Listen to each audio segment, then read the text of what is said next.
The next time you're out walking around the streets of London, look up. Chances are good you will find a camera somewhere nearby. Because as of publishing this video right now today, London is one of the most surveilled cities in the entire world, with citizens being filmed up to 70 times a day. Now, the reason for all of these cameras is to deter and more effectively prosecute criminal activity. But the vast majority of the footage these hundreds of thousands of cameras all over London capture every day is just normal people doing normal things. But periodically, these cameras will capture people doing just horrible, illegal things. And today, I'm going to tell you the story behind one of those types of videos. Now, at first glance, the video clip, which we're going to play, will not be that shocking. But trust me, with context, it's horrifying. But before we get into that story, if you're a fan of the strange, dark, and mysterious delivered in story format, then you've come to the right place because that's all we do, and we upload once a week. So, if that's of interest to you, in your will, please give the like button a treasure map that leads to a pot of gold. However, replace the gold with a $6 gift certificate to Blockbuster. Also, please subscribe to our channel and turn on all notifications so you don't miss any of our weekly uploads. Okay, let's get into today's story.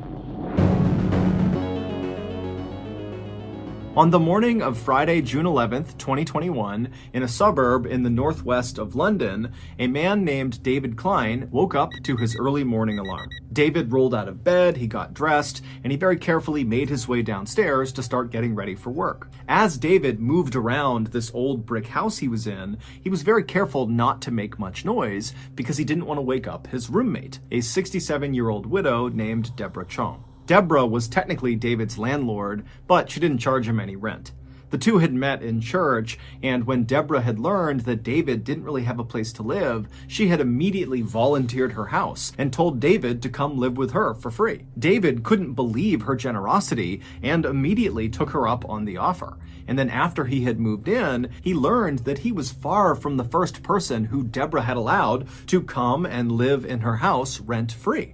It would turn out Deborah, whose late husband had given her a ton of money in his will, felt like it was her responsibility and her duty to use her ample resources to house people that were kind of down on their luck. She said it was her way of serving God. Also, David got the impression that Deborah just liked having people living with her in her home. It made her happy. But David would notice a distinct change in Deborah's personality around the time the COVID-19 pandemic started in early 2020. At that time, Deborah, like many other people, was very concerned about this global health crisis and wanted to learn more about what was happening and what could happen in the future. And so the way she did that is she obsessively began going on YouTube and began consuming COVID-19 related content and political content surrounding COVID-19 and the pandemic and lockdowns. But instead of becoming more educated and well-versed on what was happening in the world, Deborah's constant consumption of COVID-19 related content on YouTube really just made her feel incredibly stressed out and anxious. And as David began to see firsthand, Deborah's sudden high levels of anxiety really began wreaking havoc on her life. Years earlier, Deborah was officially diagnosed with paranoid schizophrenia, which is a mental illness that causes bouts of psychosis, which is like losing touch with reality. Now, pre-COVID, pre-pandemic, her symptoms were so mild that she basically led a totally normal life. But once the pandemic started and her YouTube quest for information caused that spike in stress and anxiety, it caused a spike in her symptoms. And so she began suffering from frequent and lengthy hallucinations and delusions. One time, David came home from work, and when he went inside the house, he found Deborah sitting at the kitchen table, diligently writing these handwritten letters to various British public figures.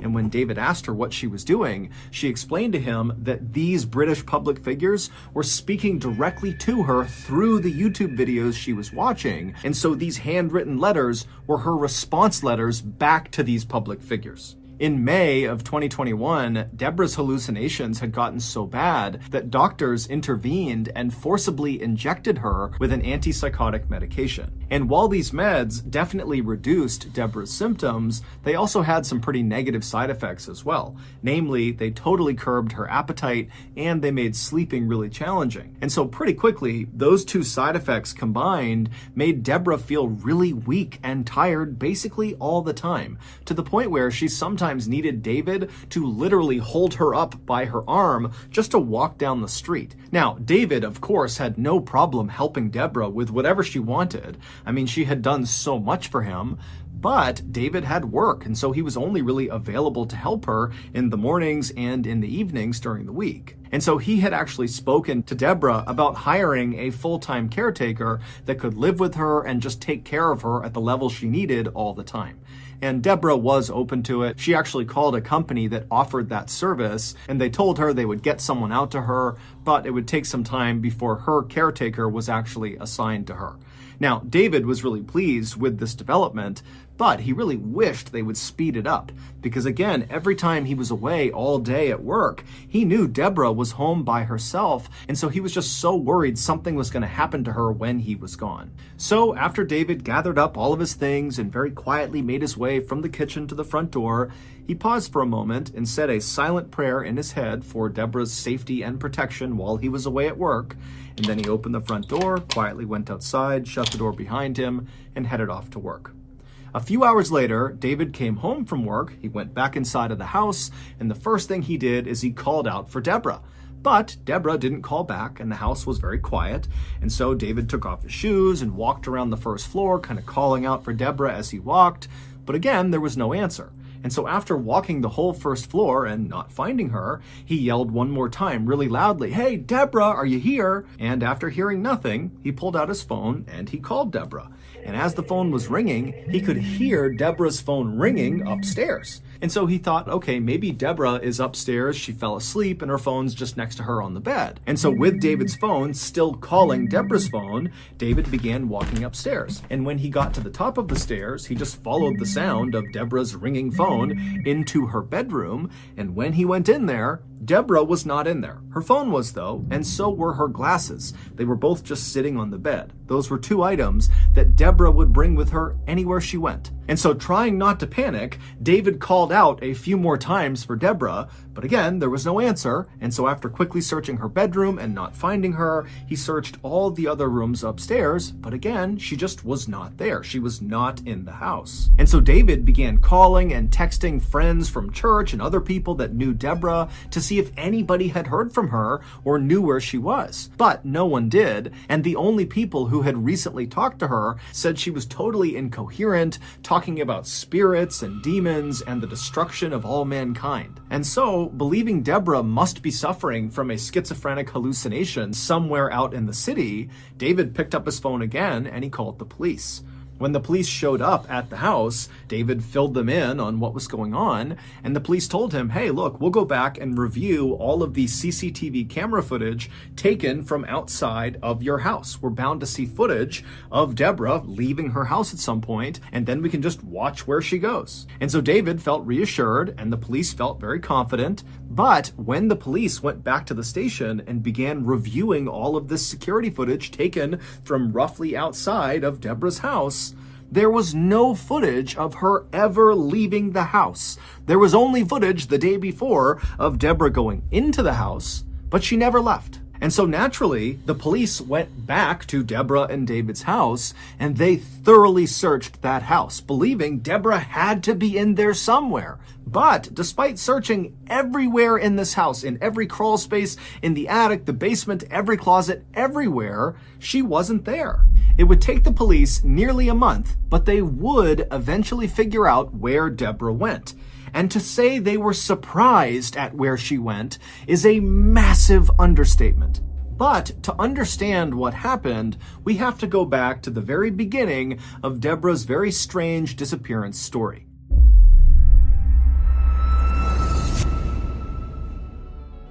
Last weekend, I looked over and I saw old Seagull Lung sitting at his miniature 1999 era G3 iMac, and I couldn't help but notice he was looking a little downtrodden. And when I saw what he was doing on his iMac, I knew why. He was hitting refresh over and over and over again on his MySpace page, and it wasn't changing the numbers. Old Lung hasn't had a view on his MySpace page since 2010. To cheer him up, I decided I would purchase a MySpace view bot and flood his page with tens of views. So I ran over to my windmill-powered laptop and began slapping away at the keys to navigate to an online vendor that sold MySpace view bots. However, as soon as I clicked on the link, this website is a virus, not an online vendor for MySpaceViewbots.com, I knew I had made a terrible mistake. Unbelievably, that website was riddled with malware, and so immediately my windmill-powered laptop caught on fire and then exploded, sending shrapnel raining down on me. Luckily, old Lung was in the other room and he heard the commotion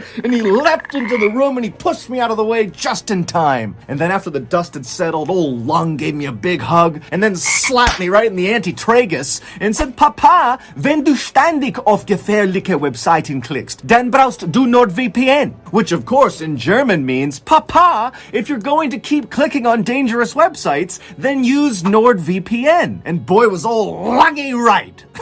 A VPN, or virtual private network, is a service that keeps you safe when you browse the internet, and NordVPN is the brand name in the VPN space. Not only will NordVPN keep your data safely behind their wall of next-generation encryption, but also, most importantly, they will block malware hosting websites and annoying pop-up ads and botnet control. So, if your online shopping seems to always turn into explosions and other various catastrophes caused by malware-hosted websites, then you need to take old Lungy's advice too and sign up for NordVPN today. Right now, you can sign up for a 2-year plan at a huge discount, plus get 4 additional months for free when you go to nordvpn.com/MrBallin. And it's risk-free with Nord's 30-day money-back guarantee. That's nordvpn.com/MrBallin, or click the link in the description below. Okay, back to the story.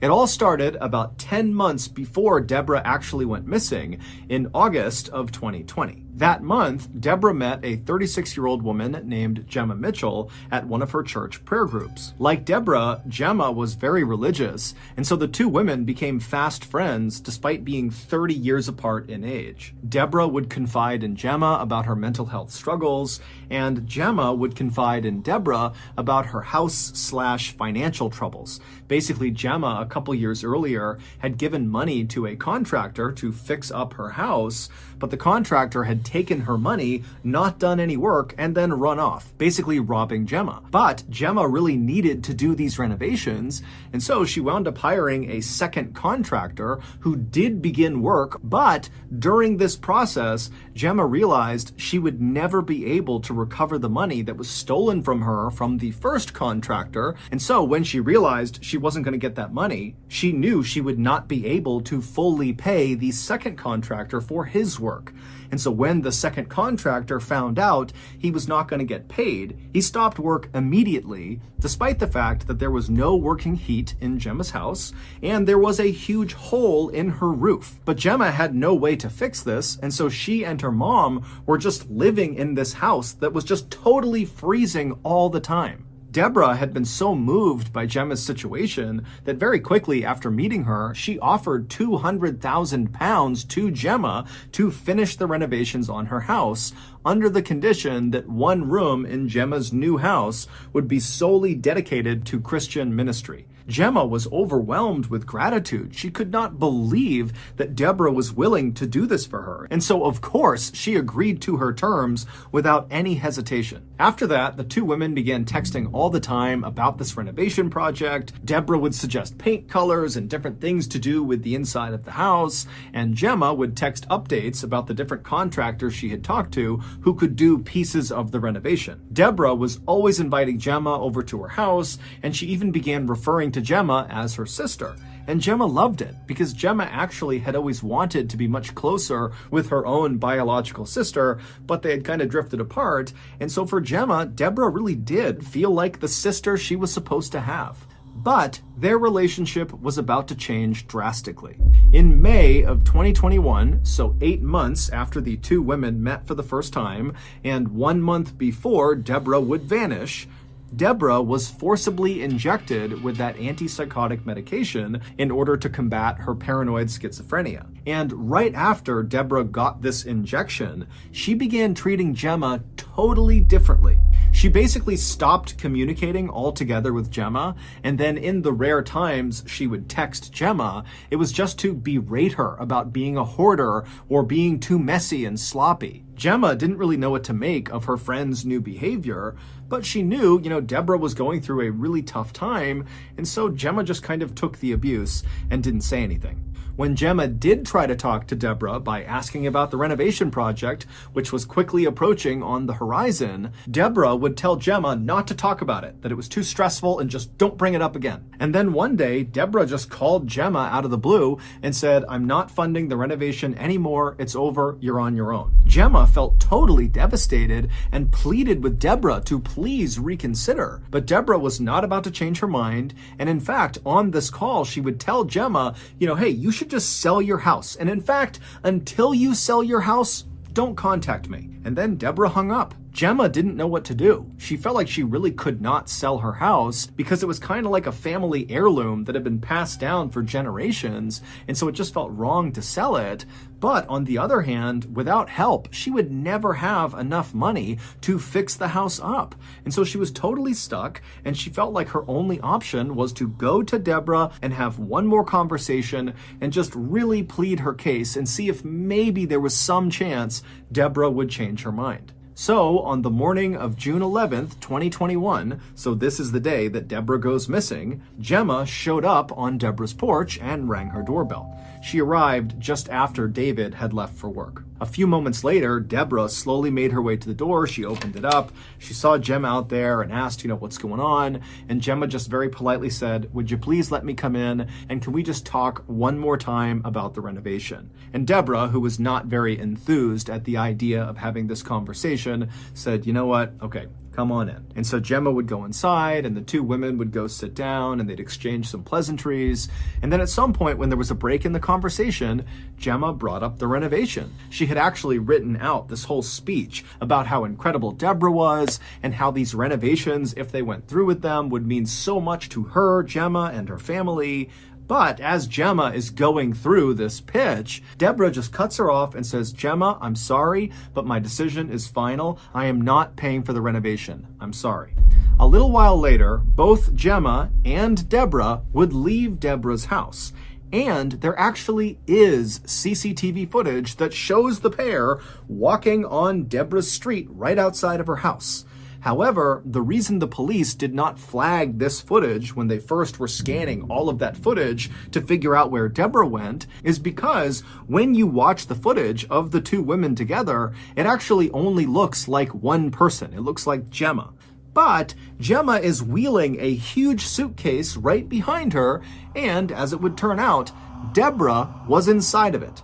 It's assumed that after Deborah was forcibly given that antipsychotic medication for her paranoid schizophrenia, that it really leveled her out. She was suddenly thinking very clearly for the first time in months. And in this clear state of mind, it's believed she realized the 200,000-pound gift she was giving to Gemma, someone she barely knew, was a bad decision. And so she just wanted to back out of it. And so, back inside of Deborah's house, when Deborah and Gemma are sitting there, and Gemma is doing her speech to try to convince Deborah to change her mind, and Deborah is saying, "No, my final answer is no, it's over," that's when Gemma snapped. She grabbed a blunt object, we don't know what it was, and she smashed Deborah right over the skull and fractured her skull, causing Deborah to fall unconscious and slump onto the floor. And then Gemma leapt on top of Deborah's unconscious body. Gemma pulled out a knife and cut Deborah's head off.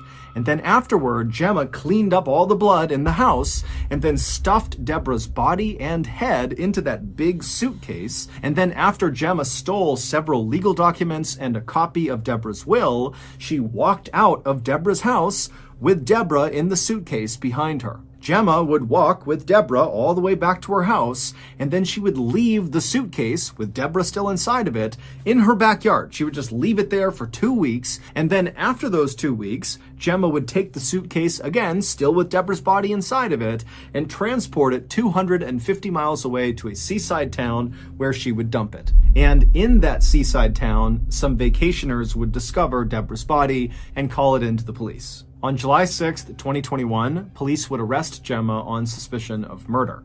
When they arrested her, they showed up at her house and used a battering ram to smash in her front door. And then when the door finally literally smashed open, Gemma was just standing there waiting for the police, as if she knew this was going to happen and she's just waiting to be taken away. When the police would actually go into Deborah's house and search it, they would find a fake copy of Deborah's will where all of Deborah's estate was handed over to Gemma and Gemma's mother.